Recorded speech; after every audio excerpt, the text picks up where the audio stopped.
सत साहब गुरु जी। सत साहेब, सत साहेब, सत साहेब, आपका प्रणाम स्वीकार है। आपके प्रणाम। बोली बोली।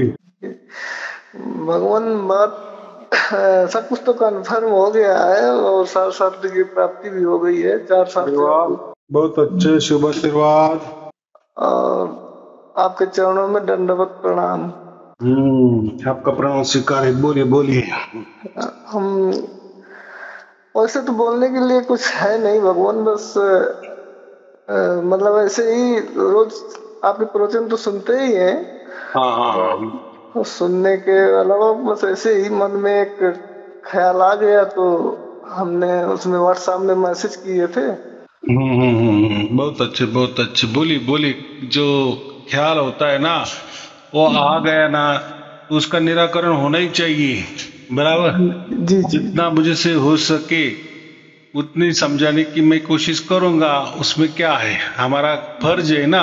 बिल्कुल बिल्कुल। आपके मन को तसल्ली हो जाए या वो समस्या का निराकरण हो जाए, या वैसे आध्यात्मिक तो समस्या है कोई, मैं पारिवारिक समस्या की बात नहीं कर रहा हूँ। और जी वो जी ना मैं किसी को उसके बारे में सलाह भी देता हूँ। बराबर। जी जी जी। हाँ। बोले बोले। तो ये कह रहे थे कि जो सार शब्द परमात्मा की प्राप्ति हमें मतलब 4 साल हो गए। 4 साल में थोड़ा मतलब 2-3 महीने कम होंगे। तो उसमें मतलब हमें पहले कुछ प्रॉब्लम थी। ये जो बोलते हैं ना कि झिंगुर की एक आवाज जो होती है, तो वैसे झिंगुर ही। जैसी, झिंगुर की नहीं, झिंगुर जैसी। हाँ हाँ, झिंगुर की जैसी। तो वो शुरू शुरू में बहुत माइंड हमारा मतलब भारी भारी रहता था, क्योंकि एकदम से कोई चीज प्रकट होती है शक्ति तो दिक्कत तो होती है। और हमें इतना कंफर्म क्लियर भी नहीं था, क्योंकि विश्वास नहीं था कि अरे परमात्मा ऐसा होता है। फिर धीरे धीरे आपके प्रवचन सुने, तब जाके हमें क्लियर हुआ। फिर आपके सारे प्रवचन हम सुनते सुनते सुनते सुनते हर चीज क्लियर हो गई और अब कोई डाउट नहीं है। अ, तो बस इसीलिए हमने कहा एक बार गुरु जी से आशीर्वाद ले लें। ऐसा है कि अभी आपको सार शब्द प्राप्त हो गया। जी जी गुरु जी। और बात ऐसी है कि ऐसा ही परमात्मा होता है, ऐसा आपने अभी कहा। बराबर। जी जी क्योंकि ऐसा तो किसी ने कहा नहीं। तो ऐसा है, परमात्मा के बारे में दो टाइप है, दो प्रकार है। कोई सगुण परमात्मा मानता है, कोई निर्गुण मानता है। जी जी कोई दोनों को मानते हैं, कोई उसमें से एक को ही मानते हैं। जी जी अभी जैसा जिसका बुद्धि का लेवल समझो, या जिसको जो जचता है, या बोलते रहे यार तुम्हारी बात दिल में लग गई मुझे, जी या चुभ गई, या बराबर जो मुझे चाहिए था वो, तो मेरी तसल्ली हो गई। तो अभी ऐसा है कि किसी को सगुण परमात्मा अच्छा लगता है, जी तो किसी को निर्गुण अच्छा लगता है। तो जैसा जिसका गुरु होता है, या ऐसा समझो कि जिसने जैसी खोजबीन की है, या जैसी जिसकी बुद्धि चलती है वो करता है। लेकिन ऐसा इसमें नहीं कहना कि हमारा सच है और उनका झूठ है, ऐसा नहीं है। नहीं नहीं तो गुरु जी, ये बात नहीं है। बात ये थी भगवान की, शुरू शुरू में क्या है कि जब नया नया नया कोई बालक होता है, कच्चे की पढ़ाई करता है, तो उसको कहाँ समझ में आता है। धीरे धीरे धीरे धीरे धीरे फिर इसके बाद बुद्धि खुलती है, प्रगाढ़ होती है, परमात्मा कृपा करते हैं, गुरु जी कृपा करते हैं, तब जाके सब चीज धीरे धीरे समझ में आती है। अब वो चीज हमको मतलब अच्छे से आपने समझा दी है भगवान, अब कोई डाउट नहीं है। और एक प्रश्न था गुरु जी, कि जो मतलब प्रकृति है, जो कालातीत प्रकृति है, जो कभी नष्ट नहीं होती है, बराबर। तो उसके बारे में मतलब उसका मूल कारण क्या है, उसका मूल क्या है। प्रकृति का जैसा जो हम कहते हैं ना, कारण, हाँ उसका कोई कारण नहीं होता है। जिसका कोई कारण, कारण का कारण नहीं होता। हम जो कहते हैं ना, हाँ एक कारण जो आखिरी, बस उसके बाद में कोई कारण नहीं होता, तो कारण ही आखिरी होता है। माने ऐसा कि जो स्वयंभू होता है ना, जी उसका कारण नहीं होता। तो वैसा मैं क्या कहता हूँ, प्रकृति स्वयंभू है, हाँ परमात्मा स्वयंभू है, आत्मा स्वयंभू है, ये तीनों स्वयंभू है। लेकिन ये प्रकृति जो है ना, ये जड़ है। ये स्वयंभू है लेकिन जड़ है। और ये जो दोनों आत्मा और परमात्मा, ये दोनों चेतन है। ये दोनों इतना ही फर्क है। आया समझ पर में? ये गुरु जी जैसे ये प्रकृति जड़ है हम्म। और आत्मा और परमात्मा मतलब चेतन है, चेतन है। हम्म। तो ये जो प्रकृति है ये जड़ है, तो इसमें मतलब चेतना कैसे उत्पन्न हो जाती है? ये मतलब आत्मा हाँ, में ऐसा है। ये बराबर है।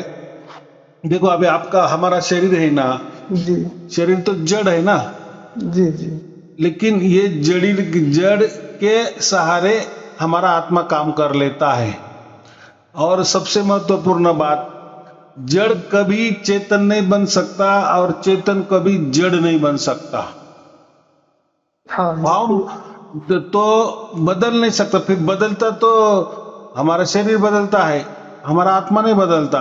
हमारे आत्मा की जो वैल्यू है जैसी भी है, वैसी परमात्मा की भी जो वैल्यू है वैसी है। तो परमात्मा तो कोई शरीर नहीं है, सबसे महत्वपूर्ण बात। माने परमात्मा तो सर्वव्यापी है। हाँ हाँ, वो तो हर जगह है। सर्वव्यापी तो मतलब एक जगह नहीं है। जो जिसका एक जगह होता है उसका आकार होता है, फिर जी बड़ा हो छोटा हो। लेकिन जो सर्वव्यापी है कण कण में, तो उसका उसका आकार कैसा होगा? नहीं होता। लेकिन ये जो हमारा आत्मा है ना, तो आत्मा भी जैसा परमात्मा जैसा ही चेतन है, लेकिन हम सर्वव्यापी नहीं है। तो हम जो आत्मा होता है ना, उसको सहारा लगता है। जो सर्वव्यापी नहीं होते ना, जो एक देशीय होते हैं, उसको सहारा की जरूरत होती है। फिर वो प्रकृति का सहारा लेता है।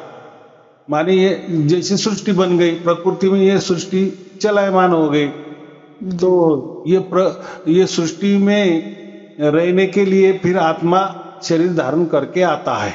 ये सब ऐसा समझो एक कार्य प्रणाली है। तो ये क्यों कैसे, तो अभी परमात्मा स्वयंभू स्वयंभू है। अभी नहीं उसका कोई माँ बाप, तो अभी स्वयंभू को स्वयंभू ही बोलेंगे ना। बिल्कुल बिल्कुल। कारण का कोई कारण नहीं होता ना। वैसा हमारा आत्मा स्वयंभू, स्वयंभू माने हमारे आत्मा को भी कोई माँ बाप नहीं है। ये तो हम जो बोलते हैं ना कि हम परमात्मा के बच्चे हैं, ये तो हमारे सृष्टि में जो हम प्रकृति में रहते हैं ना, जी तो यहाँ नाते संबंध होता है ना, तो इससे हमें थोड़ा जल्दी समझ में आता है कि एक बाप है एक बेटा है। माने बाप बड़ा है, बाप के पहले बेटे के पहले बाप है। तो ये थोड़ा समझाने के लिए, नहीं तो कोई आत्मा का बाप परमात्मा नहीं होता, या कोई आत्मा परमात्मा का बच्चा नहीं होता। लेकिन ये आपको समझा देने के लिए, प्यार से समझा देने के लिए, उससे हमें समझ आता है। तो परमात्मा ने कोई आत्मा को पैदा नहीं किया है, बराबर? जी जी जी या आत्मा ने परमात्मा को पैदा नहीं किया है, और वो तो कर ही नहीं सकता। जैसे हम आत्मा है, क्या क्या पैदा कर सकते, तो वैसा ही हम आत्मा भी प्रकृति को पैदा नहीं कर सकते, इसलिए वो स्वयंभू है, बराबर? वैसा परमात्मा भी प्रकृति को निर्माण नहीं कर सकता, क्योंकि प्रकृति स्वयंभू है। जो स्वयंभू होता है उसका निर्माण नहीं होता है।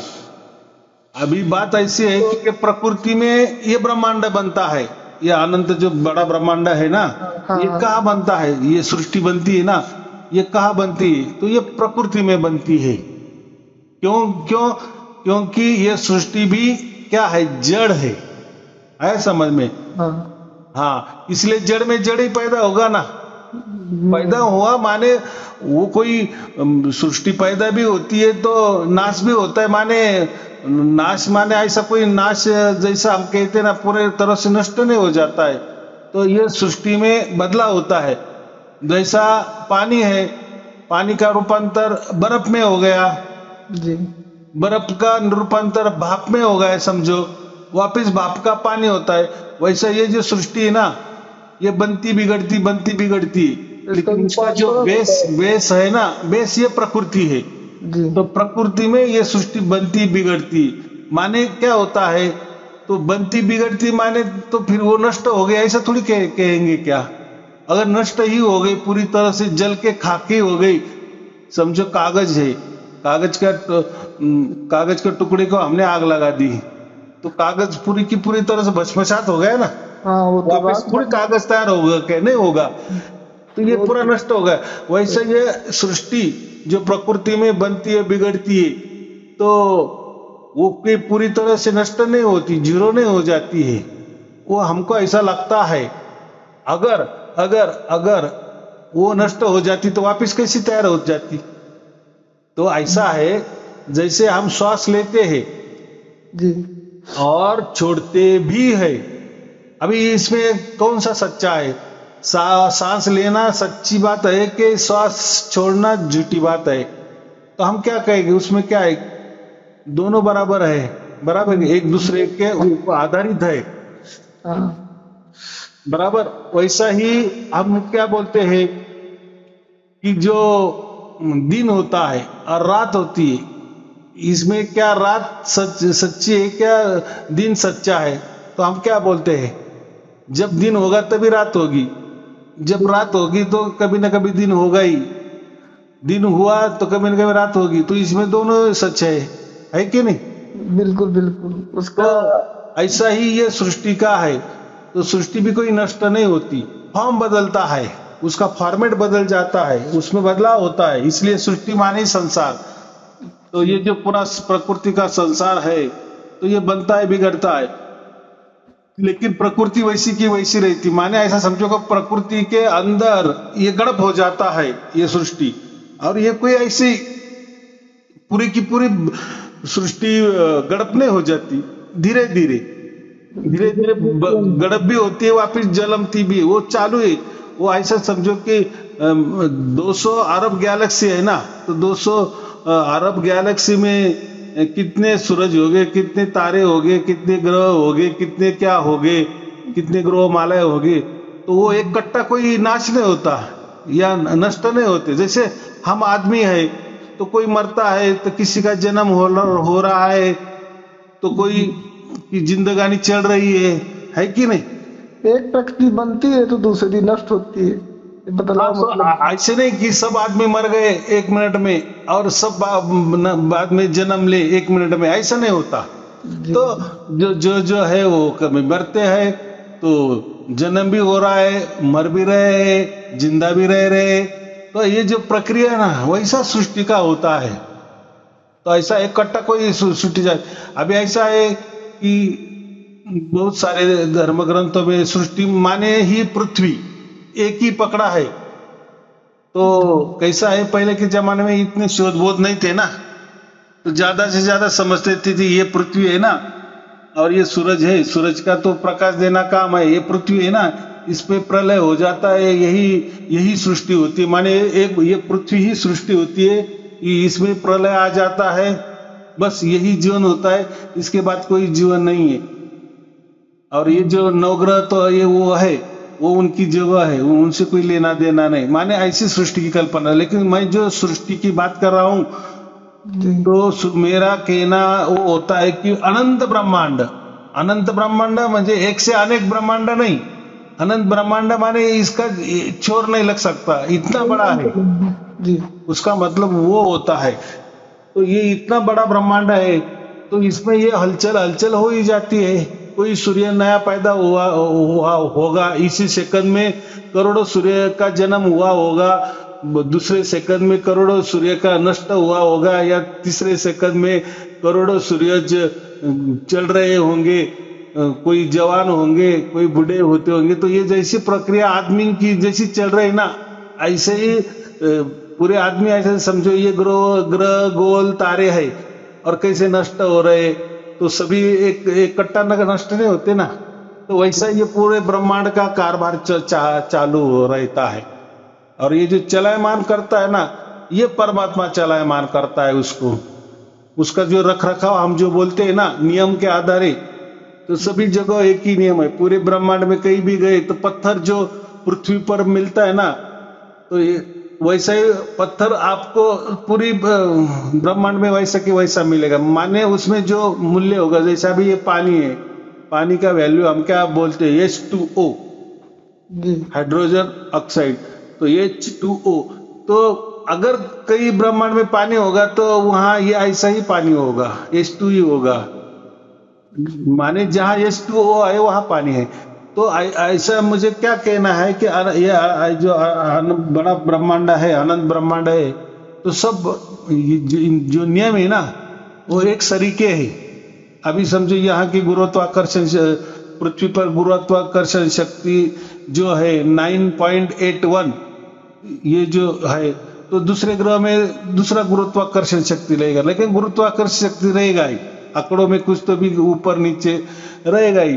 माने नियम, जो नियम है ना, नियम से सब कुछ चल रहा है। पूरा ब्रह्मांड पूरा ब्रह्मांड पूरा ब्रह्मांड नियम से चला रहा है। तो ये नियम किसने डाल दिए, ऐसा ही चलो, तो ये परमात्मा ने डाल दिए हैं, बराबर। अभी अब लोग बोलते हैं कि अगर पूरी ब्रह्मांड परमात्मा चलाता है तो हम पाप कर रहे हैं या पुण्य कर रहे हैं, उसको कैसे समझता है? वो कौन है ऐसा कि हमारा लेखा जोखा संभलता है? तो एक वो प्रणाली होती है। एक क्या होती है? प्रणाली होती है। जैसे अभी हमारा गांव है, हमारे गांव में जितने बच्चे जन्म लिए, फिर उसमें स्त्री हो पुरुष हो, जो बच्चों ने जन्म लिया तो उसका लिखा पढ़ी होती है कि नहीं? फिर वो लिखा पढ़ी यहाँ से तालुका में रिकॉर्ड हो जाती है, बराबर। फिर तालुका में वैसी की वैसी रहती है, वो जिले में ट्रांसफर हो जाती है, फिर जिले में वैसी की वैसी रहती है, फिर वो स्टेट में जाती है, फिर स्टेट मुख्य जो भारत सरकार उनको देता है ना, तब मालूम पड़ता है ना कि आज के डेट कितने लड़कों ने जन्म लिए या हमारी लोक संख्या कितना। ये क्या हुआ? ये प्रणाली हो गई ना। जी। तो कोई पंत प्रधान को आने की जरूरत है क्या? कितने बच्चे का सचमुच में जन्म लिए, या जिसका जन्म हुआ वो थोड़ी दिल्ली को जाता है क्या, गवर्नमेंट को दिखाने जाता है क्या? नहीं ना, वो बराबर चलता है, वो प्रणाली है। वैसे वो जो परमात्मा है ना, वो हमारे पास ही है। परमात्मा हम क्या बोलते हैं, परमात्मा की सत्ता हर जगह है, कन कन में हम जो बोलते हैं ना, माने उसकी ऐसी जगह नहीं है कि वो जहां वो नहीं है। कोई बोलेगा ना परमात्मा कहाँ है, तो उल्टा सवाल ऐसा है कि परमात्मा कहाँ नहीं है तो ऐसी जगह आपको मिलेगी नहीं। तो हमारे अंदर भी परमात्मा है ना, ठस ठस भरा है ना। जी। तो परमात्मा भी चेतन है, हम भी चेतन है, लेकिन उसकी सर्वव्यापकता है, माने पूरे ब्रह्मांड को संभलता है। ब्रह्मांड में कण कण की खबर उसको है। तो हम भी एक आत्मा है, तो हमारी खबर भी उसको होगी कि नहीं? अभी वो तो हमारे पास ही है, उल्टे हम ही परमात्मा में डूबे हुए हैं कि नहीं? माने परमात्मा का जो वातावरण है उसमें हम आत्मा है। तो समझो हृदय में आत्मा हमारी बैठती है, तो फिर हृदय के आजू-बाजू जो जगह होगी, खाली जगह होगी, वही परमात्मा समझो। परमात्मा की सर्वव्यापकता वहां है, तो आत्मा क्या क्या करता है तो उसको खबर लग जाती है। उसमें क्या है, कितनी सहज बात है, कहीं जाने की जरूरत नहीं ना। कहीं जाने जैसे हमारे घर में विद्युत मीटर लगता है कि नहीं जी? तो विद्युत मीटर में लगता है, तो जैसे हम विद्युत का वापर करते हैं, इलेक्ट्रिक का वापर करते हैं, लाइट का वापर करते हैं, तो ऑटोमेटिक हमारे घर में ही मीटर में वो आंकड़े आ जाते हैं कि नहीं? फिर उसके प्रणाली से बराबर वो इलेक्ट्रिक वाले आते हैं, वो देख लेते हैं, और उसके हिसाब से बराबर बिल निकलता है, लाइट बिल निकलता है, और हमको आता है। जी। तो ये इसको क्या बोलते हैं? हम प्रणाली बोलते हैं। तो फिर कोई बोलेगा बच्चा जैसा कि यार उनको कैसे समझता है कि हम कितने वापर किया, विद्युत का वापर किया, इलेक्ट्रिक का वापर किया, उनको कैसे समझता है? तो हम क्या उसको समझा देंगे? ऐसा समझा देंगे ना, अरे वो प्रणाली, हमारा घर है ना, तो हमारे घर में लाइट चलते है ना, तो हमारे घर के कोने में वो इलेक्ट्रिक का मीटर रहता है, उसमें वो बराबर काउंट करता है रोज कितनी हमने खपत की, तो उसके हिसाब से वो चलता है, वो बराबर वो प्रणाली है। आप ऐसे समझा देंगे ना, जी जी तो वैसा ये परमात्मा का है। तो कोई बोलते हैं ना यार हमने पाप किए तो कौन देखने आने वाला है, ये सब झूठ बातें है। उसको क्या मालूम है? ठीक है, उसको कोई मालूम नहीं है। आप पाप किए या पुण्य भी किए तो भी उसको मालूम है, पाप किए तो भी उसको मालूम है। फिर आप सुख दुखी कैसे हो जाते हैं? देखो, हर आदमी सुबह से शाम तक, रात को सोने तक, तो उसके ख्यालात देखो, चेक करो, तो कभी वो पुण्य की बातें करता है या पुण्य की सोच विचार करता है, तो कभी पाप की भी उसके अंदर सोच आ जाती है कि नहीं?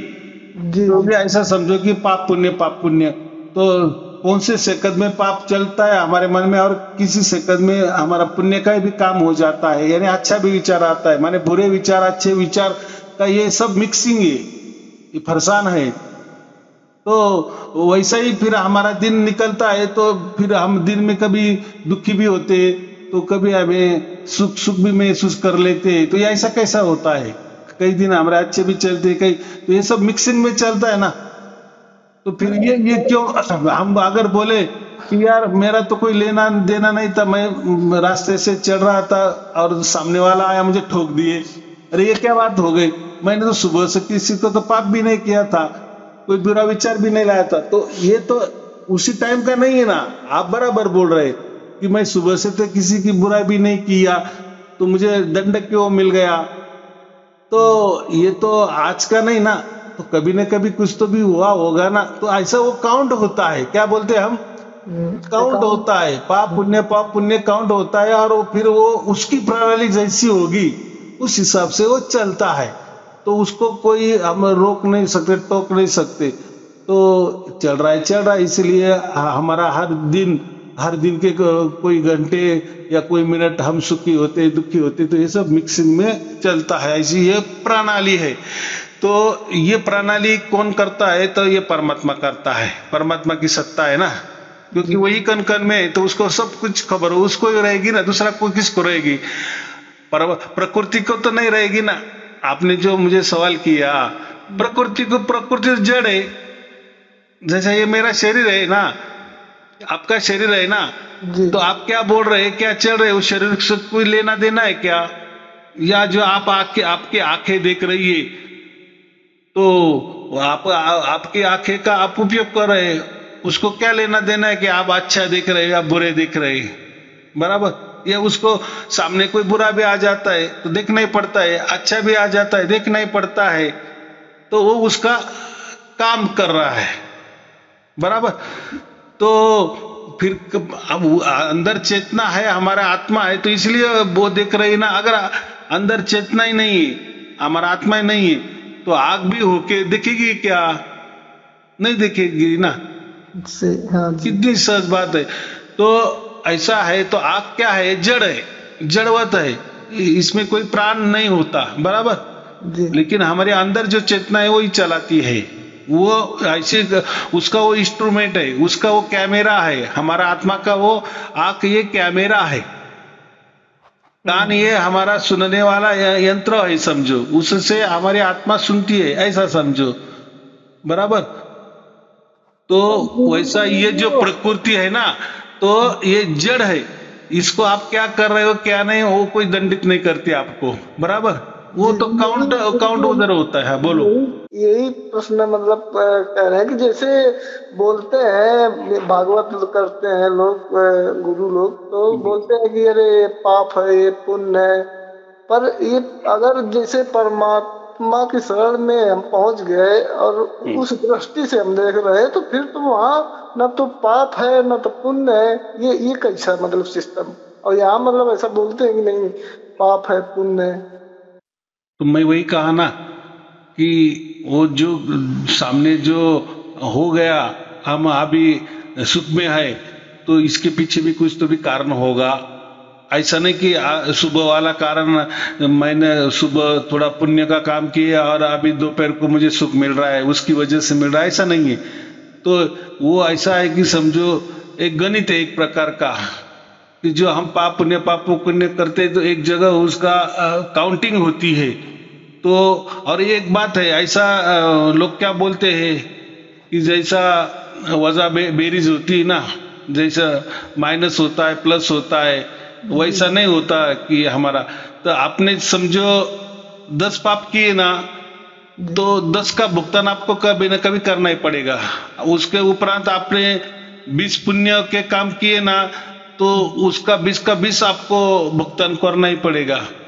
लेकिन वो ऐसा कोई माइनस नहीं होगा, अरे मैंने तो अभी 20 पुण्य किए और 10 ही पाप किए, तो फिर वो 10 पाप कट जाने चाहिए और 10 पुण्य ही बचने चाहिए। चलो वो पाप के जगह मैंने ज्यादा 10 पुण्य ज्यादा किए थे ना, तो ऐसा हिसाब नहीं होता। हो आया समझ में? जैसे आपने 20 पुण्य किए ऐसा समझो, जी जी और 10 पाप किए, जी तो फिर गणित के आप हमारे हिसाब से गणित कैसा होना चाहिए, तो 10 पाप वाले कट गए तो उसके बदले 10 पुण्य कट गए, बराबर। जी तो 10 पुण्य ही रह गए ना बाकी 20 में से। तो ये जैसा है, तो ऐसा गणित नहीं होता, ऐसा गणित नहीं होता। तो ये गणित कैसा चलता है, पाप का जो फल है वो फल पाप का मिलता ही मिलता है।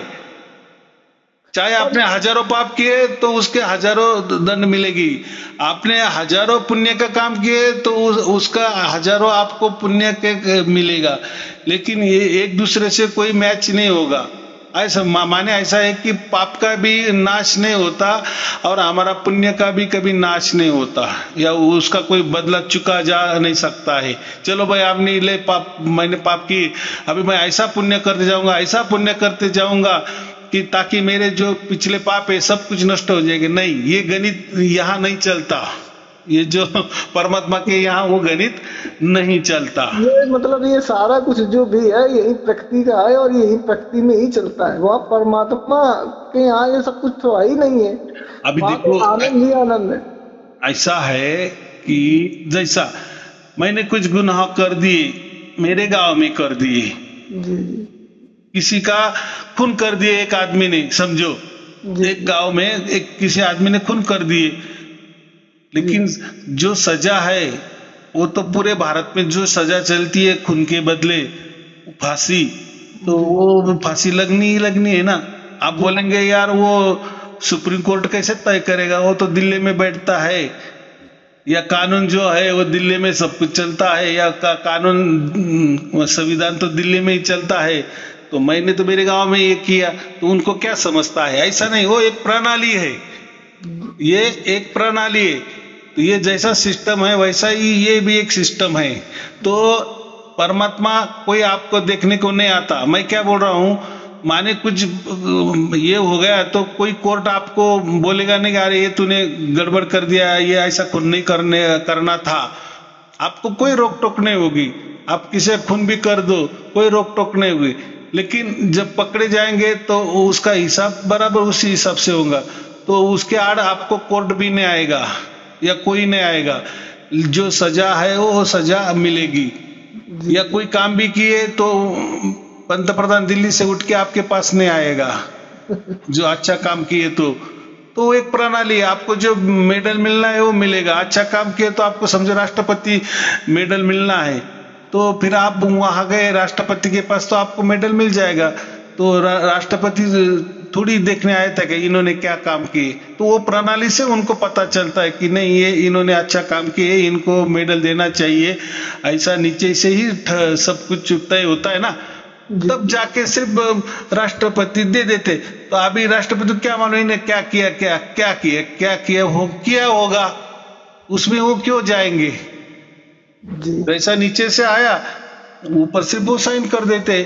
तो ऐसा है कि हर इसमें हम बोलेंगे यार परमात्मा को नहीं समझ रहे, परमात्मा तो दयालु है, तो परमात्मा इतना कठोर क्यों है? तो ऐसा नहीं ना। तो ऐसा समझो, दोनों जो हम बोलते हैं ना पाप पुण्य तो दोनों साइड से होता है ना। समझो आपका एक्सीडेंट आपने कर दिए, आपको ठोक दिए किसने, मैंने जो कहा एक्सीडेंट हो गया थोड़ा सा, बराबर, आपको बहुत गहरी चोट आ गई, तो फिर अगर वो सामने वाला है उसका परमात्मा बहुत पहचान वाला है ऐसा समझो, जी परमात्मा मुझे दया कर, मैंने ये नहीं करना चाहिए था, लेकिन क्या हो गया, उसको चोट लग गई, लेकिन मैंने कि मेरे दिमाग से नहीं किया या मैं अनजाने में वो हो गया, तो मुझे माफ कर, तू दयालु है, मुझ पर अभी कोई मुकदमा नहीं चलना चाहिए। जी तो आप क्या बोलेंगे? ये अभी यहाँ तो आप है ना, आपको गहरी चोट आ गई है ना, जी तो आप भी परमात्मा के तो परमात्मा से क्या बोलेंगे? इसको सजा मिलनी चाहिए, ऐसा ही कहेंगे ना।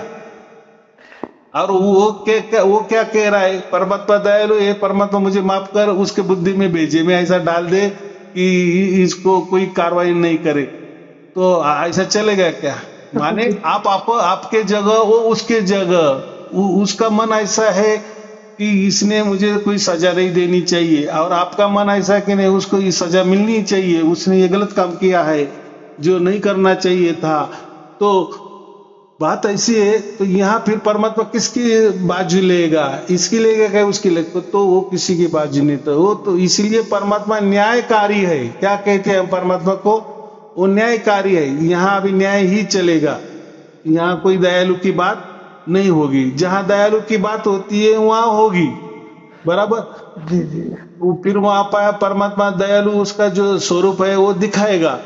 लेकिन ये जगह तो दोनों भी भारी है ना, तो फिर दोनों का ऐसा न्याय होना चाहिए कि दोनों का भी अच्छा लगे।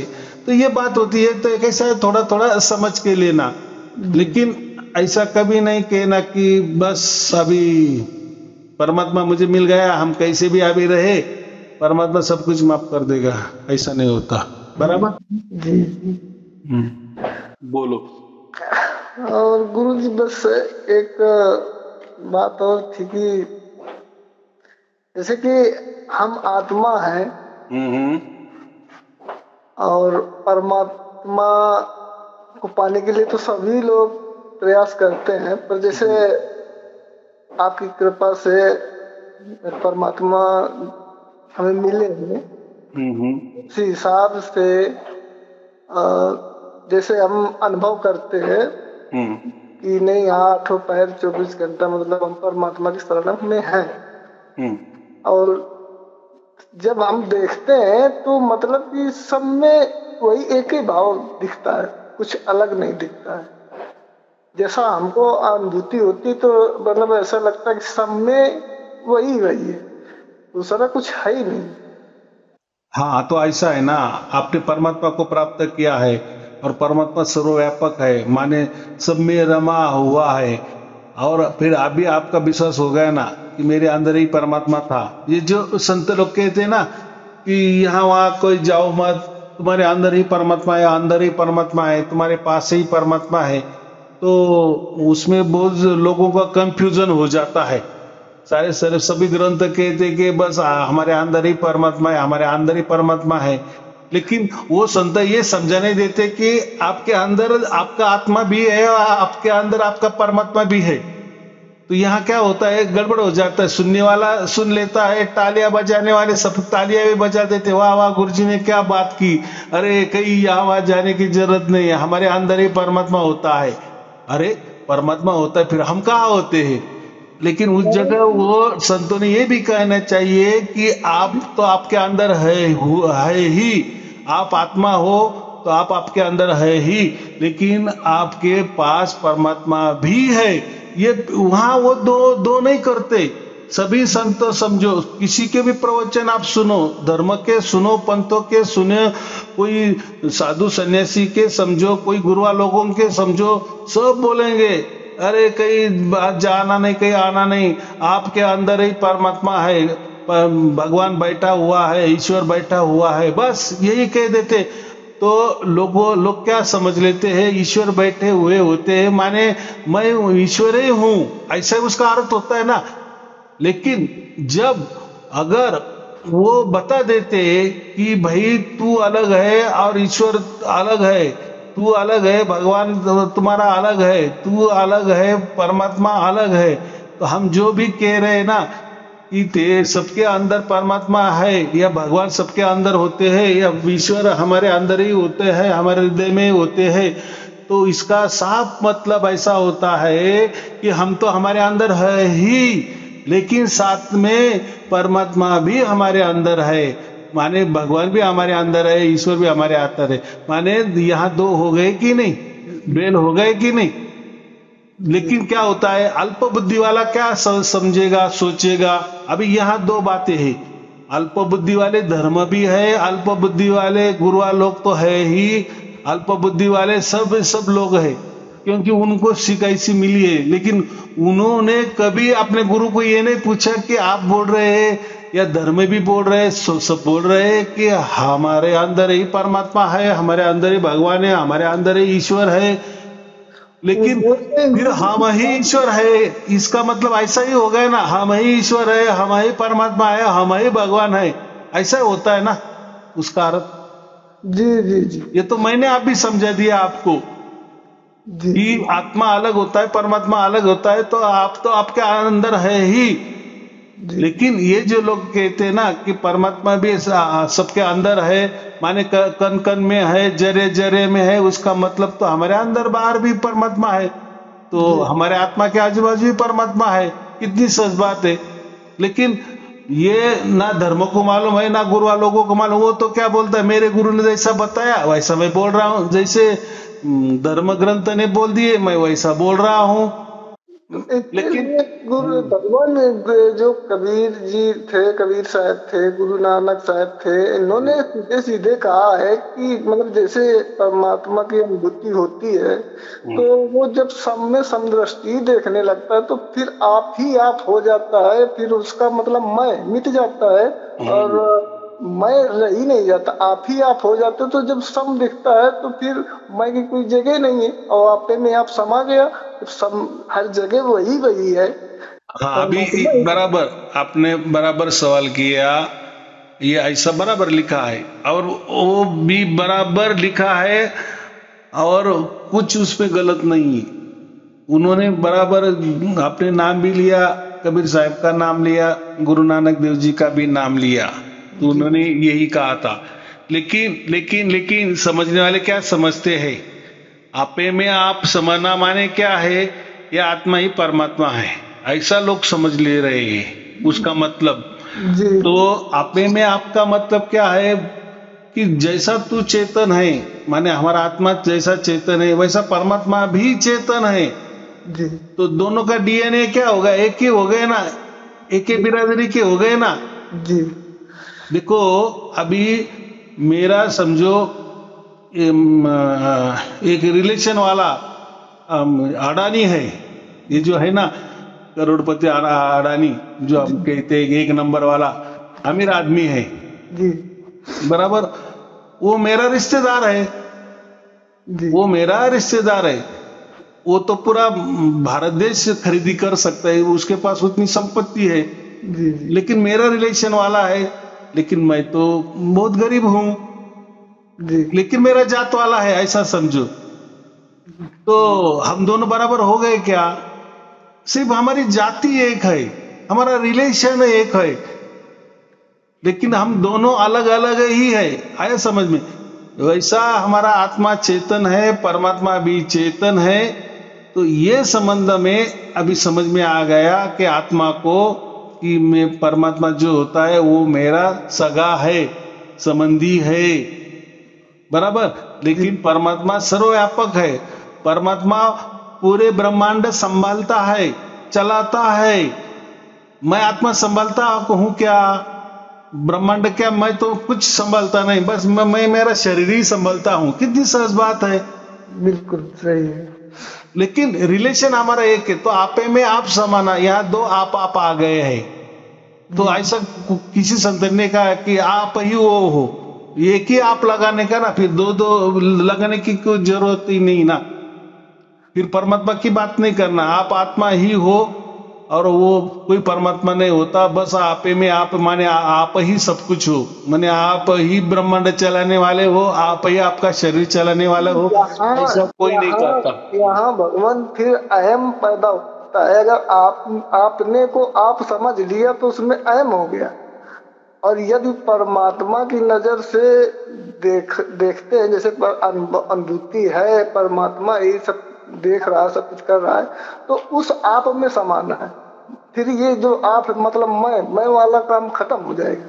हाँ, अभी वैसा है कि मैं वाला काम क्यों खत्म हो जाता है, जैसे अभी आपको सार शब्द की प्राप्ति हो गई, जी तो आपकी जो सुरती है माने आपका जो आत्मा है वो उसमें अभी रममान हो गया है, जी जी इसलिए अभी वो एकाकार हो गया है। एकाकार माने क्या, उसका मतलब ऐसा नहीं है जैसा एक बाप होता है और उसके सब उसका जो नाती होती है ना, जी जी उसके साथ वो खेलता है, तो हम अगर बाहर से देखेंगे तो अरे यार वो तो मस्त पैकी दोनों भी एकाकार हो गए, माने दोनों मस्त पैकी खेल रहे हैं। देखो हमारा जो खेल रहे हैं, उठ बैठ रहे हैं, देख सुन रहे हैं। जैसे हमारे पिताजी है और जी हमारा लड़का के साथ वो एक खेल रहे हैं, तो नाती हो गए ना उसका, जी जी तो एक आजोबा हो गए एक नाती हो, तो दोनों खेल रहे, तो हम बोले देखो कैसे एक मिनट को ये कर रहे। दादाजी ने तो उनकी उम्र भी छोड़ दिया, ये तो, और ये तो छोटा बच्चा ही है, लेकिन दोनों मस्त खेल रहे, माने मशगूल हो गए हैं। तो ये जैसा कहना वैसा ही ये जो हमारा आत्मा है और परमात्मा से इनका मिलाप हो गया। मिलन माने कोई आत्मा परमात्मा नहीं गया बन गया या परमात्मा कोई आत्मा नहीं बन गया, लेकिन अभी उनकी ऐसा समझो दोस्ती हो गई, पहचान हो गई एक दूसरे को। तो स्थिति अभी बन गई। हमारा आत्मा वो परमात्मा के ही इसमें उसने सुर्ती लगा दी, ऐसा उसका अर्थ होता है। जी जी जी माने उसका ही अभी वो गुणगान गा रहा है, अभी उसको कोई बनक नहीं कि यहाँ क्या चलाना है क्या, तो यहाँ तो उसको मालूम है ना आत्मा को, यहाँ तो चलाने वाला मन है बुद्धि है, ये बराबर चलता ही है। अब जो भी चलने वाला है वो तो प्रकृति के नियम से तो सब कुछ चलने वाला ही है, वो तो चल रहा है। लेकिन ऐसा कभी नहीं होता कि सार शब्द मिल गया माने परमात्मा, हमको मिल गया माने अभी हम ही परमात्मा बन गए, तो फिर बात ही नहीं। फिर आप देखो आप सर्वव्यापक बन ही नहीं सकते ना। अगर बन गए समझो, चलो अभी आपको आपके अंदर परमात्मा आ गया, जो सर्वव्यापक परमात्मा आ गया, आप एकाकार हो गए ना, तो आप एक सेकंड में कहीं भी जाना चाहिए, एक सेकंड में चांद पे जाना चाहिए, एक सेकंड में मंगल पे जाना चाहिए, या एक सेकंड में आप किसी गैलेक्सी में भी जाना चाहिए ना, क्या, क्योंकि परमात्मा की सत्ता तो वहां भी है ना। मैंने तो क्या कहा, फिर एक सेकंड में आप वो जो 200 अरब गैलेक्सी है कहीं भी जा सकते हैं, क्योंकि अभी एक हो गए ना आप। तो ऐसा नहीं होता है। ये गुरुआ लोग है ना, एक देखो ये गुरुआ लोग जो है ना, इनको ही कुछ मालूम नहीं होता कि हम क्या बोल रहे हैं, सामने वाला क्या समझ रहा है, उसके दिमाग में क्या आ रहा है, इतना बारीक बारीक बात नहीं कर। एक तो वो ही बोलने वाला होता है, सामने वाला कोई पूछने वाला नहीं होता। चलो वो पूछने वाले का भी थोड़ा दिमाग हुआ तो वो पूछेगा, नहीं तो वो बोलेगा यार तो ये सभी धर्म बोल रहे हैं कि हमारे अंदर ही परमात्मा होता है, हमारे अंदर ही परमात्मा होता है, तो बहुत अच्छी बात है, होता है ना। फिर आप कहाँ गए, फिर आप ही परमात्मा हो गए, उसका वही मतलब हो गया ना। तो फिर आप हमारा आत्मा की बात ही कोई क्यों करेंगे, कोई नहीं करता। हाँ अभी ये ऐसा क्यों हो गया, ये भी एक बात है। ऐसे लोग क्यों समझ लेते हैं कि बस हमारे जो अंदर है वो कोई आत्मवित्मा नहीं परमात्मा होता है। सभी धर्म ग्रंथ चिल्ला चिल्ला के बता रहे, सब साधु संत चिल्ला चिल्ला के बता रहे, सब पंथ भी चिल्ला चिल्ला के बता रहे कि हमारे अंदर परमात्मा होता है। तो फिर इसका मतलब क्या हो गया, हमारा आत्मा ही परमात्मा है, ये तो साफ हो गया बराबर जी जी उनके मुताबिक। लेकिन ऐसा नहीं होता ना, ऐसा नहीं होता। तो ये ऐसी प्रथा क्यों चली आई, तो ये जो गीता है ना, गीता में ऐसा लिखा है दूसरे अध्याय में जो 17वां जो श्लोक है ना, उसमें क्या कहा है कि आत्मा काटती नहीं, या हवा से सूखती नहीं, अग्नि से जलती नहीं, जो कहा है ना, आत्मा कभी जन्म लेती नहीं, वगैरह वगैरह जो है ना। जी जी तो मैं भी क्या कह रहा हूँ, भगवान एक बात फिर बाद में और कही, मतलब गीता में 2 मेरे का ज्ञान है, उसमें आत्मज्ञान तो खैर बताया है, पर बाद में फिर अपना भी भेद बताया है कि अर्जुन मैं आपको सूक्ष्म से सूक्ष्म भेद बताता हूँ कि उस परमात्मा की शरण में मैं भी हूँ, उसी परमात्मा की पूजा मैं भी करता हूँ। इसमें मैंने क्या कहा जी कि आत्मा भी स्वयंभू है, परमात्मा भी स्वयंभू है, बराबर। ये तो मैंने कहा ना। जी जी तो वहां आत्मा जो लिखा है ना, तो वह आत्मा का वर्णन बराबर किया है। हाँ लेकिन ये समझने वाले समझना चाहिए कि परमात्मा, ये जो वर्णन है ना, तो जी ये आत्मा का भी वैसा की वैसा है और परमात्मा की वैसा वैसा है। लेकिन अभी इसमें दो बातें आती है। तो उसमें आत्मा का वर्णन जो किया है ना, तो वो सर्वव्यापक किया है। यहाँ फिर गड़बड़ हो जाती है। और मैं क्या कहता हूं, या जो ऋग्वेद है, वेद में क्या कहा गया है, ऋग्वेद में सिर्फ, बाकी बाकी इसमें नहीं। तो ऋग्वेद में क्या कहा है कि आत्मा है वो सर्वव्यापक नहीं। अभी बात ऐसी है कि हम अगर जो जो नासदीय सुक्त जो है, एक पुरुष सुक्त जो है, तो इनमें जो बताया गया है ना, और एक जो हिरण्यगर्भ सुक्त है, इसमें उन्होंने क्या कहा कि सबसे पहली जो शुरुआत थी वहां आत्मा ही था, ऐसा कहा गया है। तो आत्मा कहा गया तो शुरुआत, जैसा हम श्री गणेशाय लिखते हैं, कोई भी कार्य करना हो, या शादी की भी कोई पत्रिका हो, या कोई पहले के जमाने में लेटर लिखते थे, तो हम क्या लिखते हैं, पहले सबसे पहले क्या लिखते हैं, श्री गणेशाय नमः, ऐसे लिखते हैं कि नहीं। हाँ।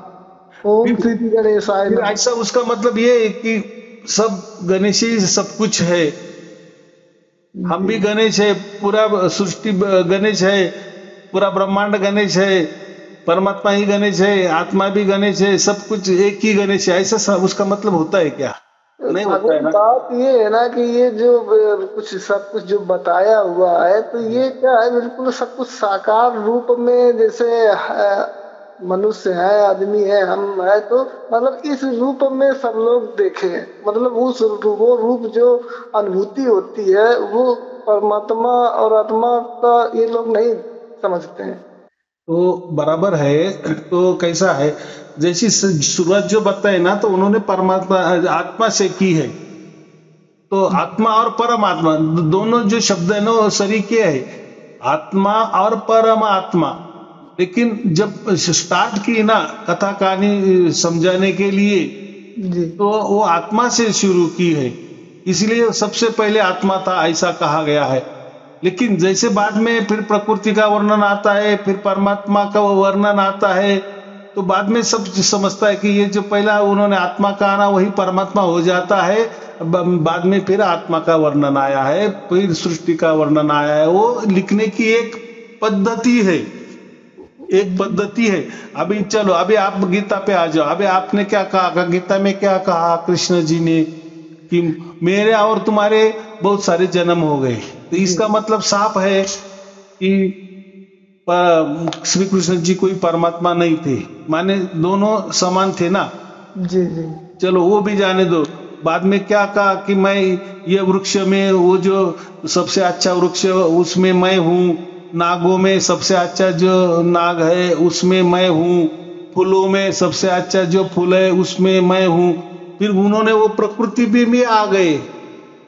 जी जी हाँ, चींटी में, कुत्ते में, हाथी में, सब जगह में। तो ये तो सब जड़ है ना।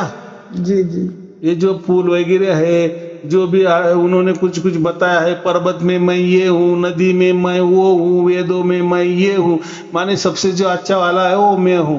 तो अभी इसमें क्या हो गया है, उसमें सर्वव्यापकता आ गई है। तो वो सर्वव्यापकता मतलब है कि ऐसा है कि हम कहीं भी जा सकते, कहीं भी जा, परमात्मा तो सब कुछ से कहीं भी जा सकता है, वो तो सर्वव्यापक है।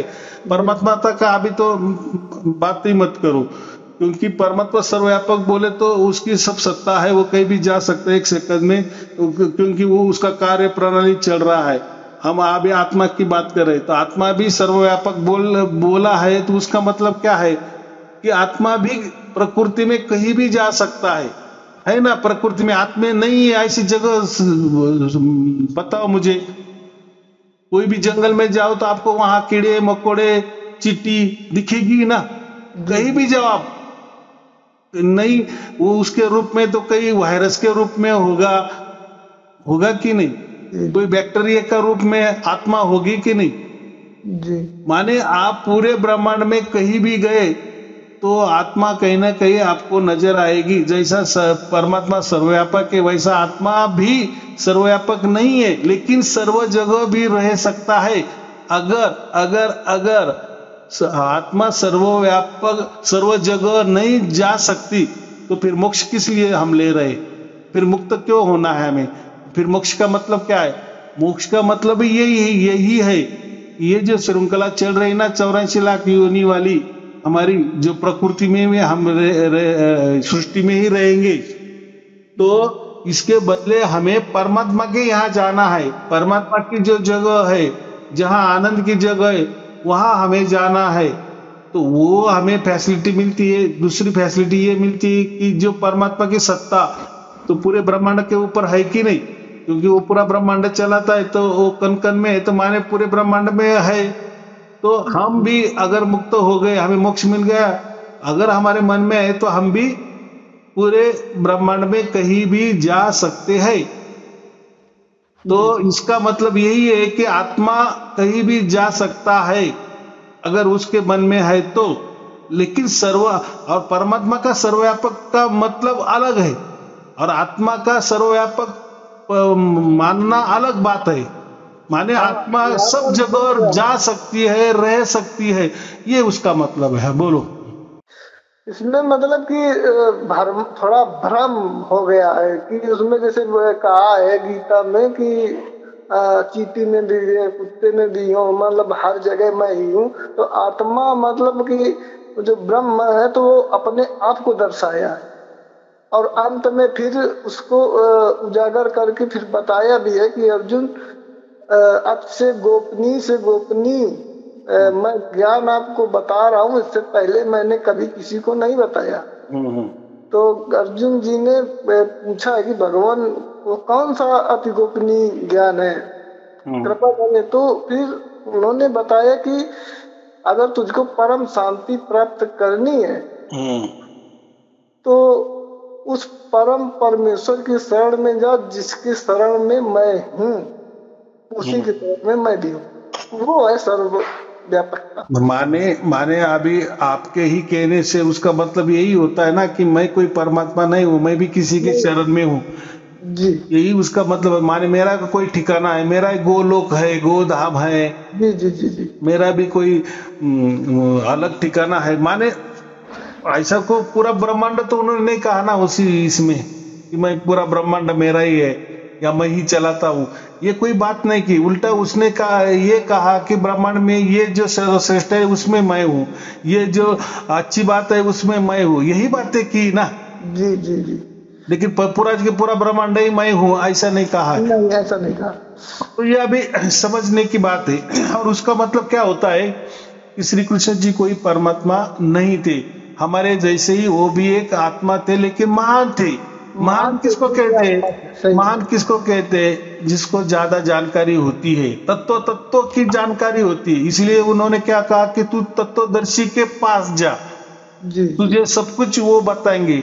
क्योंकि अभी तो इतना टाइम नहीं ना, आगे समझो युद्ध होने वाली बात है, इतना मैं बारीक बारीक बोल दूंगा। जो तत्वदर्शी होते, तत्व माने पूरी तत्व को उसको मालूम है कि आत्मा क्या होता है, परमात्मा क्या होता है, प्रकृति क्या होती है, फिर प्रकृति में सृष्टि क्या होती है, ये कार्य प्रणाली कैसी चलती है, फिर उसमें मेरा स्थान क्या है, परमात्मा का स्थान क्या है, तू कौन है, मैं कौन हूं, ये सृष्टि क्या है, वगैरह वगैरह वगैरह। वो जो तत्व से जानता है, मतलब मूल रूप से जो जानता है, सच्ची सच्ची बातें जानता है, वो तुझे बताएगा। बराबर।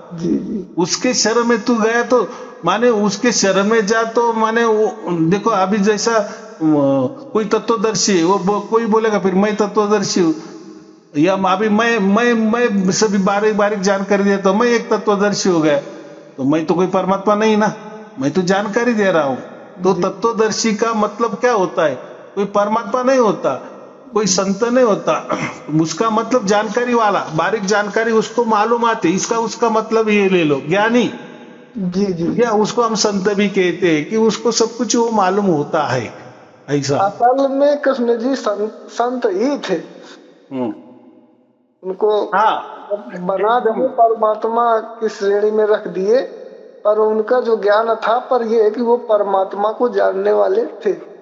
ऐसा है कि हम हिंदू धर्म वाले जो लोग हैं ना, सबको परमात्मा बताते हैं। हमारी गाड़ी भी हो गई ना, उसको भी नींबू मिर्ची लगाते हैं, नहीं नहीं उसको कोई नजर ना लग जाए, या उसकी भी पूजा करते हैं, घर की पूजा करते हैं, उम्रे की पूजा करते हैं, गौ माता की पूजा करते हैं, पशु पंछी भी की पूजा करते हैं, किसी भी रूप में मानते हैं। क्या देखो, क्या नहीं मानते ऐसा मुझे पूछो, बराबर है कि नहीं? और नियम भी लगाते हैं, ये ऐसा करना चाहिए वैसा करना चाहिए। अभी मैं एक बात बताता हूँ आपको, जितने भी देवी देवता है उनके जो वाहन है, वाहन समझते हो? हाँ जी, उनको यहाँ वहां लेने वाले वो क्या है, सब पशु पंछी ही है ना। जी जी जी। और सब क्या है, सब मांसाहारी है ना जी। किसी ने ऐसा ये किया क्या? अरे यार ऐसा कैसा, क्या इतना विष्णु भगवान भी हो गया, वो मस्त पैकी समंदर में सागर में शयन कर रहे हैं, लेकिन उनके ऊपर कौन है, या वो आकाश से बैठे वो नाग? तो नाग क्या है, होता है सांप, क्या होता है, क्या खाता है? या गरुड़ पक्षी ले लो, गरुड़ पक्षी का खाना क्या है? वाले हैं, हाँ, ये सब तो मांसे जीव को खाते हैं। कहने का क्या मतलब है, तो वो जो पशु पंछी जो मांसाहारी दिखाए है, तो उनका और उसका कोई कनेक्शन नहीं है। या ऐसा समझो ये देवी देवता कुछ नहीं हुए, ये सब ऐसा है कि ये जो पुराणों की जो निर्मित हो गई ना बाद में, रामायण महाभारत छोड़ के, बाकी जो गरुड़ पुराण हो गए, बाकी बहुत सारे पुराण है ना, ये उसमें जो सब कथा कहानी भगवानों की देवता की रची गई है। जैसे आजकल जो पिक्चर बनते हैं ना नए नए, जी जी जी, तो वैसा ये जो पोथी पुराने निकली है ना, माने पुराणों की मैं बात कर रहा हूँ। पुराण माने, पुराणों का मतलब क्या होता है, पुराना जी, पुराना, लेकिन अभी नया लगने वाला, उसको पुराण कहते हैं। तो ये जो पुराणों में जितनी कथा कहानी है ना, किसी कथा कहानी में बोलते हैं कि शिवजी ने ऐसा कहा, पार्वती ने ऐसा कहा, कुछ भी अपना बक देने का, अपना झूठा अगर उसका प्रसार प्रचार करना है ना, हाँ शिवजी ने ऐसा कहा था, शिवजी उवाच, पार्वती उवाच, भगवान उवाच, उनके मुख में डाल देना। फिर बोलते अरे ये ऐसा कैसा, क्या इन्होंने गंदी बात की, वो शिवजी ने ऐसी कैसी गंदी बात की, तो ऐसे रचे गए। तो वो जाने दो, बहुत सारा ये है। जैसे गीता 70 श्लोक की थी, 700 श्लोक की बना दिया। महाभारत 10,000 श्लोक का था, तो अभी 1 लाख श्लोक का हो गया। तो फिर ये 90% कैसे क्या बढ़ते? तो ये हम तुम्हारे जैसे लोग जो होते हैं ना, माने जो समाज में लोग रहते हैं ना, वो उनका दिमाग चलाते हैं, उसको अपडेट करते रहते, अपडेट करते हैं लेकिन अपडेट में फिर उसमें हमारा तुम्हारा मिक्सिंग हो ही जाता, हमारा तुम्हारा विचार हो ही जाता है, और फिर वो बढ़ता बढ़ता बढ़ता जाता है।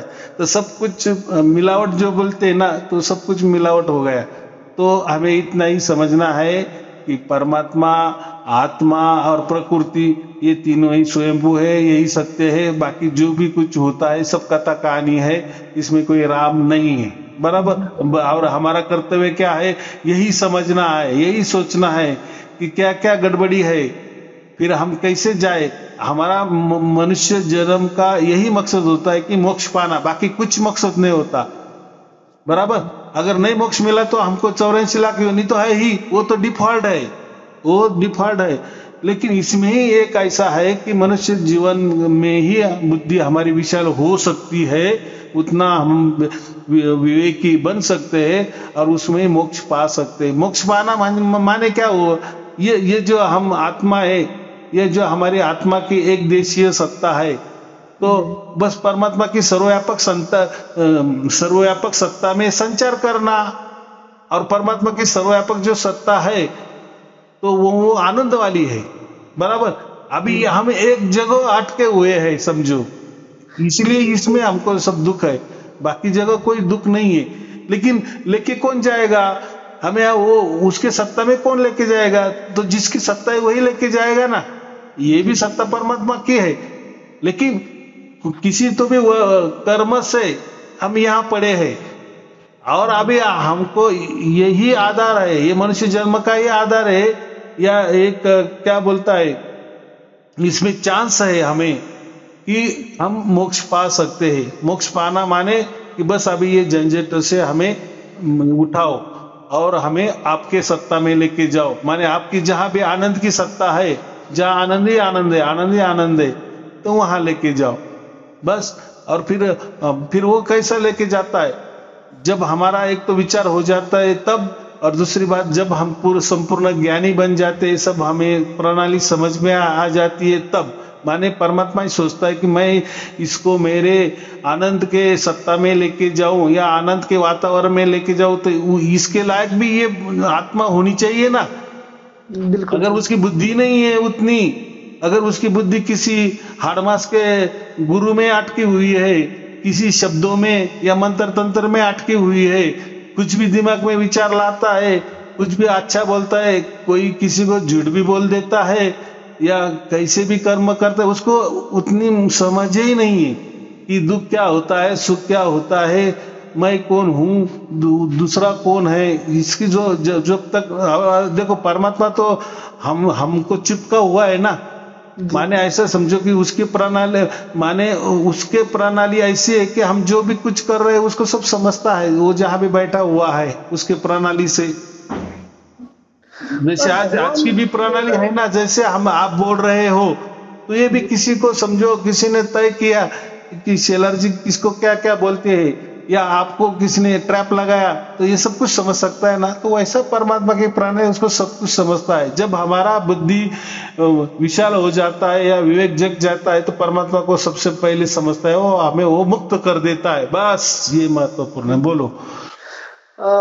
भगवान, बस एक बात ये थी कि जैसे ये जो अनुभूति है, ये अनुभूति आज से मतलब बचपन में, अब तो हमारी उम्र करीब 35 साल है, जब वही 12-13 साल के थे, तब हम ये अनुभूति बहुत मतलब अनुभूति थी, होती थी, पर इस चीज के बारे में हमको नॉलेज नहीं था, क्योंकि कोई बताने वाला नहीं था, ऐसे माहौल में हम रहे। हाँ, अब मैं क्या कह रहा हूँ, परमात्मा तो अभी सबके हृदय में है ना, वो तो कन कन में है ना। उसका मतलब क्या है, अभी चींटी हो, कोई हाथी भी हो, कोई सांप भी हो, कोई अच्छा काम करने वाला भी हो, बुरा काम करने वाला भी हो, सबके अंदर बाहर ऊपर नीचे अगल बगल दाएं बाएं परमात्मा खचाखच भरा है ना। जी जी जी। तो परमात्मा तो कोई नई बात नहीं ना। जी जी जी। उसमें हम ये कह रहे हैं कि यही बात हम घर पे बताते थे मम्मी को, पापा को, और जो लोग थे, तो हम यही कहते थे कि हमें बहुत जोर से आवाज आती है, ये क्या है? तो बोलते थे वो झिंगुर है, उसी की आवाज है। कभी कभी बहुत तेज ही हो जाती थी, तो धीरे धीरे धीरे बिसर गया। तो बाहर एक झिंगुर भी रहता है ना, कीड़ा, वो भी आवाज करता है, तो समझता नहीं है। लेकिन बाद बाद में ऐसी हैबिट हो जाती है कि जैसे आप बोल रहे हैं कि मुझे वो अंदर से आवाज आने लगी, तो कभी कभी हम सोचते हैं कि वो कीड़े की आवाज होता, क्योंकि वो कीड़ा कहीं भी घर में छुप जाता है और वो समझ में भी नहीं आता। नहीं, अब तो भगवान वो मतलब वो झिंगुर की जैसी नहीं है, मतलब अब तो वैसी है वो, जैसे आपने बताए हैं साफ शब्द के बारे में, मतलब कि बहुत महीन, उस हिसाब से बिल्कुल एक लय में। हाँ, तो मैं वही कह रहा हूँ कि आज आपको सार शब्द की प्राप्ति हो गई, माने परमात्मा फिर पहले नहीं था क्या? परमात्मा मैं तो क्या कह रहा हूँ, सबके पास अभी भी है, प्राणी मात्र के भी पास है, जीव जंतु के पास भी है, पशु पंछी के पास भी है, अच्छे वाले के पास है, बुरे वाले के पास है, लेकिन समझ नहीं ना। जी जी। यानी ये तो ऐसा अगर सबको समझ में आ गए तो फिर ये प्रकृति चलेगी ही नहीं, फिर सब मोक्ष में चले जाएंगे। बिल्कुल बिल्कुल। नहीं तो ये तो बात ऐसी हो गई कि पंतप्रधान ने क्या करना चाहिए, छपाई खाना भी हमारा है, थोड़ा प्रिंटिंग प्रेस ज्यादा मशीनरी बनाओ और ऐसे नोटा छपाओ, ऐसा नोटा छपाओ, ऐसा नोटा, सबको 4-4 10-10 करोड़ रुपए दे दो ना, काम करने की क्या आवश्यकता है? तो चलेगा क्या? ऐसा नहीं चलेगा, फिर वैल्यू ही नहीं रहेगा। जी जी। पैसे का वैल्यू नहीं रहेगा। तो ऐसा नहीं होता, ऐसा नहीं होता। तो अच्छी बात है आपने पूछ लिया। तो ऐसा है जिसका भाग्य हो जाता है ना, उसको ही समझ में आ जाता है। इसलिए तो मेरे प्रवचन भी आपको मिल गए और उसके ऊपर जानकारी भी मिल गई। जी गुरुदेव, फिर भगवान हम बहुत दिन मतलब 4 साल हो गए सुनते सुनते, पर कभी हिम्मत नहीं जुटा पाए कि हम गुरु जी से भगवान जी से बात करें। फिर धीरे धीरे धीरे धीरे जब अच्छे से नॉलेज मतलब आपके हर एक सत्संग को कहते से जब समझा सुना हर चीज, जब हमको अनुभूति हुई, अनुभव हुआ, हर चीज बिल्कुल क्लियर हो गया, तब हमने मैसेज आपको किया था। बराबर। आपने कहा था हमसे कि देखो हम बताएंगे, तब करना तो हमने कहा ठीक। तो देखो ना मैं क्या बोल रहा हूँ, तो आपने बराबर मुझे फोन लगाना और आपको ये भी समझ में आएगा कि नहीं यही बराबर बताएंगे, तो वैसा ही ये काम मुझे दे दिया है बताने का, समझा देने का, बस मैं वो कर रहा हूँ। लेकिन मैं आपके जैसा हूँ, मैं कोई अलग नहीं हूँ। लेकिन एक काम जो बोलते हैं ना जिम्मेदारी होती है, जैसे पंतप्रधान को जिम्मेदारी दी जाती है, कोई मंत्री को जिम्मेदारी दी जाती है, किसी ऑफिसर को जिम्मेदारी दिए जाते हैं, तो ये वो उनकी जैसी सर्विस रहती है, उनकी जैसी ड्यूटी होती है, वैसी ये मेरी परमात्मा ने ड्यूटी लगाई, ऐसा समझो। बाकी कोई मेरा परमात्मा मेरा दुश्मन है या मेरा बहुत नजदीकी है, ऐसा नहीं है। और आपका भी कोई वो दुश्मन नहीं है या आपका कोई नजदीकी नहीं है, तो वो सबके लिए समान उसका न्याय है। तो हम सब उसकी ड्यूटी करने वाले हैं। अभी जैसा ही आपको मालूम हो गया, आप 4 जन को बताएंगे, क्योंकि आपके अभी बोलने में कोई तो भी ताकत होगी, क्योंकि वो आप अनुभव रहे हो ना, तो वो सच्चाई में आप हो, तो आप दूसरों को बराबर बताएंगे और आप दूसरों भी बराबर समझेंगे। लेकिन अगर आपको ही मालूम नहीं तो आपका मन भी थोड़ा सा ये हो जाएगा ना, क्या बोलेंगे, हमको भगवान मालूम नहीं है ना, हम क्या भगवान के। तो आपके जो बोलना होता है ना, उसमें दम नहीं होता, ताकत नहीं होती, विल पावर नहीं होता, इसलिए फिर सामने वाला भी बराबर उसको भी परमात्मा बुद्धि देते हैं, इसको कुछ मालूम नहीं है, ऐसे बकबक करा जाए। हम बोले यार मैं तो इतना ज्ञानी हूँ, इतना बढ़िया बोलता हूँ, और मेरे पास क्यों लोग नहीं आते।